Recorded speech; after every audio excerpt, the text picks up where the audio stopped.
Hi, I'm just Johnny from Punk This Studios, and I'm the creator of a tabletop game called Battle for Vitoria. Battle for Vitoria is a competitive strategy war game where 2 to 6 players build, maintain, and mobilize a medieval high fantasy army in order to achieve one of many possible win conditions, all the while ensuring that their opponents do not. The unique alignment, leadership, and loyalty systems present challenging decisions to the players, which can have both positive and negative outcomes echoed throughout their entire army. Unlike most other tabletop games, Battle for Vitoria has no randomness and leaves nothing to chance. Tactical skill and being able to outthink your opponents is the key to victory. So who's this game for? Have you ever played Dungeons & Dragons or some other tabletop game that has wizards and beasts and ogres, and then you wanted to just clash it all together in this big giant epic player versus player battle? Well, that's what this game is, and this is who this game is for. Starting a game of Battle for Vitoria is pretty straightforward. All the players are going to start selecting their warlords, which are these cards here. And then they're going to get a warlord token, which are these little tiny pieces right over here. And then they're going to take their war camp and then deploy anywhere onto the battle map at certain distances away from one another.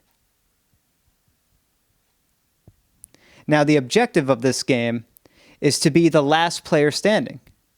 There's a couple of other win conditions, so let's go through those. If your warlord is killed, you lose the game. If your war camp gets destroyed, you also lose the game. You can optionally concede, which, of course, you lose the game. Now, there are these settlements throughout the battle map, and these settlements can be raised up to level 6, and the first player to do that is the winner. If there are no winners by the end of the final round, well, whoever has the largest total war funds, they will be the winner. So your warlord and your war camp are going to be the only things that are deployed onto the battle map at the start of the game. Same thing with the other players. However, you're going to start deploying units that are going to make up your army. And these units that you deploy are going to be based on what you feel is the best strategy to combat your opponents or to achieve a key victory. The main gameplay centers around 3 core pillars, the first of which is resource management. All players start off with an initial war fund of gold. Using this gold, players can spend and deploy units onto the battle map. These units will make up the player's army, however, each of them has an upkeep cost associated with them. So players need to consider the long-term ramifications before they start deploying units, because once they run out of gold, they're in for a bad time. Now, in order to recoup gold, as the game progresses, there are these key resource points, which are also called settlements. So these settlements on the battle map become the key strategic resource locations that the players need to interact with in one of 2 very important ways in order to acquire new income of gold. Now, how they interact with these settlements is very important because it ties into the second pillar of the game, which is the loyalty, leadership, and alignment system. All units within this game have an alignment. There are 2 alignment axes. The first is good and evil, and the second is chaos and law. Now, chaos and law is important in this game because it does have an association with how the players interact with these settlements. Now, if a player protects the settlement, then they will start to receive a steady income of gold at the end of each round. However, if a player pillages a settlement, then they will receive a large income of gold, but the settlement gets wiped from the game. Now, the alignment of units comes into play. Lawful units, like these Valkyrie over here, they love it when their warlord protects a settlement. So if the player decides to protect a settlement, then their Valkyrie units will gain loyalty.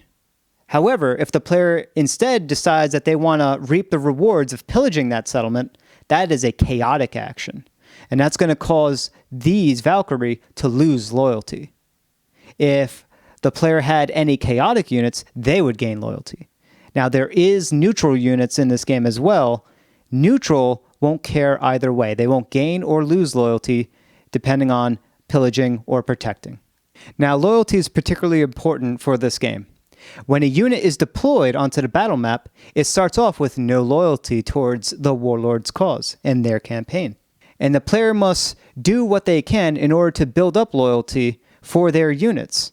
Because if a unit ever loses loyalty and it has none left to give, it will leave the battle map. And all that gold and all that effort and time spent to deploy that unit is now gone.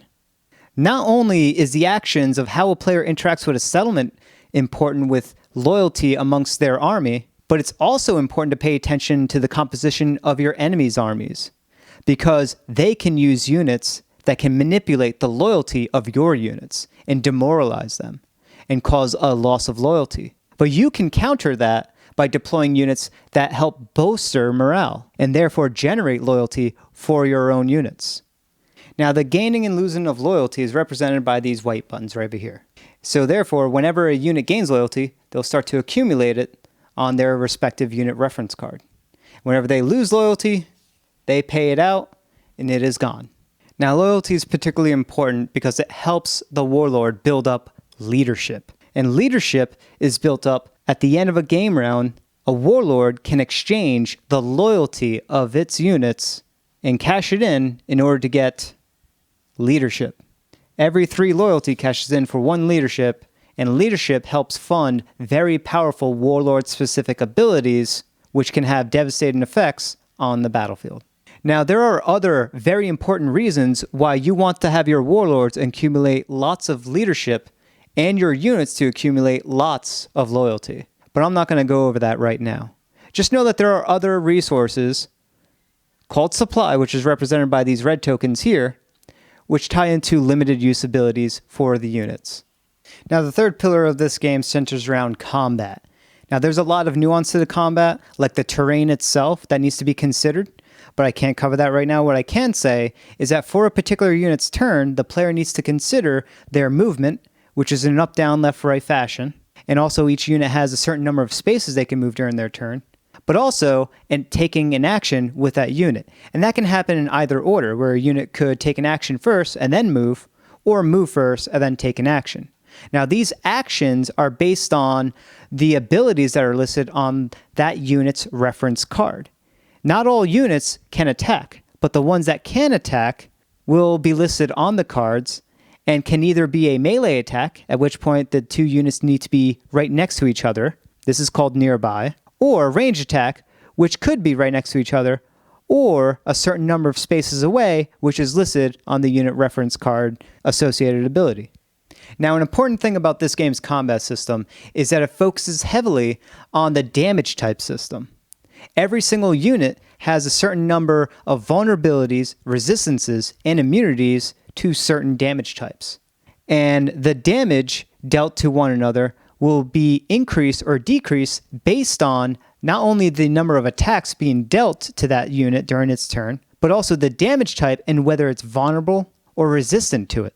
Now, in this scenario here, we have the Begotten Witches. The Begotten Witches deal magic damage, and they get 2 attacks during their turn. And this is a warlord, Anna. These witches are going to attack Anna, and their range is 2, and Anna's 2 spaces away.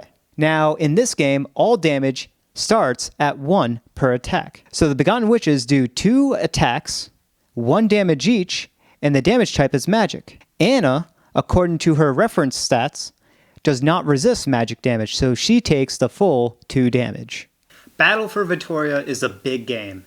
So big that we've chopped it up into 2 pieces. There's the beginner rule set, which really helps ease players into it. That takes about 1 hour per session. And then we have the standard rule set. That's the big stuff. That's the epic battles. That takes about 1 hour per player. Now, what you've seen here may not look super good, but trust me, it's going to look super good.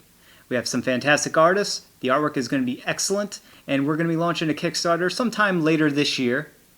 For now, thank you for watching, and please look forward to Battle for Vitoria.